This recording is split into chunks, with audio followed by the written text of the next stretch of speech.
नमस्कार, मी फाल्गुनी पुष्पराज गायकवाड. आपलं वृत्तांत जिल्हा न्यूजमध्ये स्वागत आहे. पाहूया शहरातील ताज्या घडामोडी. शिवसेनेकडून महिला शहर जम्बो कार्यकारिणी जाहीर. माजी मुख्यमंत्री व शिवसेनेचे नेते एकनाथ शिंदे यांच्या मार्गदर्शनाखाली जिल्हा प्रमुख गोपाल लांडगे यांनी अंबरनाथ शहरासाठी नवी जम्बो कार्यकारिणी जाहीर केली. यामध्ये 250 पेक्षाही जास्त महिलांचा समावेश करण्यात आला आहे. पक्षाच्या विस्तारासाठी आणि संघटन मजबूत करण्याच्या दृष्टीने हा निर्णय घेण्यात आल्याचे सांगण्यात आले.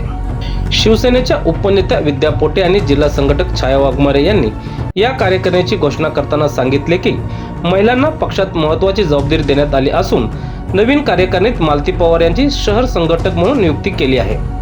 या कार्यकारिणीत शहरातील विविध पदाधिकाऱ्यांचा समावेश असून नवीन जुन्या महिला पदाधिकाऱ्यांना एकत्र घेऊन पक्ष संघटक अधिक बळकट करण्यावर भर देण्यात येणार असल्याचे सांगण्यात आले.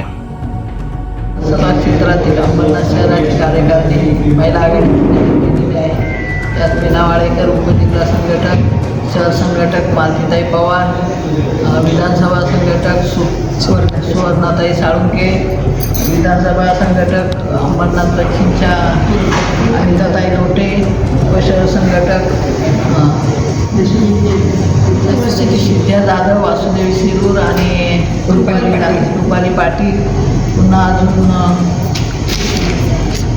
सुषमा रसाळ विधानसभा सहसंघटक आहे. परत ज्योती राणे, संगीता उत्तेकर, रुपाली पाटील, वैशाली मुळे, रेखा करंजुले, सोनिया म्हात्रे, विद्या जाधव, निलिमा नायडू, मंदाकिनी भोट, सुविधा दाभोळकर आणि विद्या सातपुते यांची उपशहर संघटक म्हणून नेमणुका केलेल्या आहेत. विभाग संघटक, उपविभाग संघटक, शाखा संघटक, उपशाखा संघटक आणि गट संघटक संपूर्ण शहराच्या नियुक्त केलेल्या आहेत.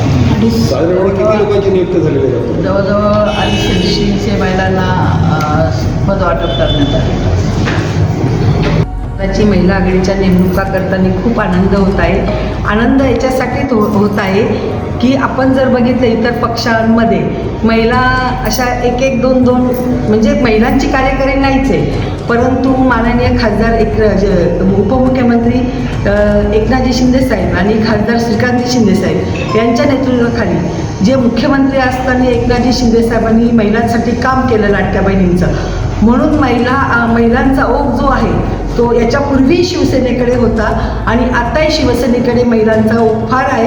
आणि खूप आनंद होतो की महिला स्वतःहून शिवसेना पक्षामध्ये काम करण्यासाठी तयार होतात.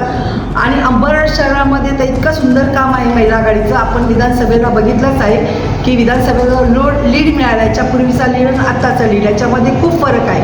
हे केवळ महिला आघाडीने केलं. पुरुष पदाधिकारी, नगरसेवक सगळे काम करतात, याबद्दल दुमत नाही. खासदार श्रीकांत शिंदेंचं चांगलं काम आहे, आमदार बालाजी किनीकरांचं खूप चांगलं काम आहे, परंतु हे सगळं करत असताना महिला आघाडीची जोडी असावीच. आणि महिला आघाडी चुलीपर्यंत जाऊन नागरिकांच्या समस्या, नागरिकांचे जे काय कामं असतात ते जाणून घेण्याचं काम करतं आणि शिवसेनेचा प्रचार हे चुलीपर्यंत जाऊन करत असतं. आणि खरोखरच शिवसेनेच्या महिला आघाडीला धन्यवाद देते आणि माननीय एकनाथजी शिंदे साहेबांना धन्यवाद देते की लाडक्या बहिणींचा आणि महिलांचा सन्मान करण्याचं काम एकनाथजी शिंदे साहेबांनी केलं, खासदार श्रीकांतजी शिंदे साहेबांनी केलं आणि आमदार बालाजी किनीकरांनी केलं. म्हणून हा महिलांचा ओघ आहे, हा शिवसेना पक्षाकडे आहे. म्हणून मी सर्व महिला आघाडीला धन्यवाद देते. आताही त्यांनी चांगलं काम केलं, याच्या पुढेही त्या नक्की चांगलं काम करतील, याबद्दल दुमत नाही. आणि अंबरनाथ नगरपालिकेवर यावेळेस पुन्हा भगवा फडकल्याशिवाय महिला आघाडी राहणार नाही. शहरातील घडामोडी व ताज्या बातम्या पाहण्यासाठी वृत्तांत जिल्हा न्यूज चॅनलला सबस्क्राईब करा व बेल आयकॉनला प्रेस करा.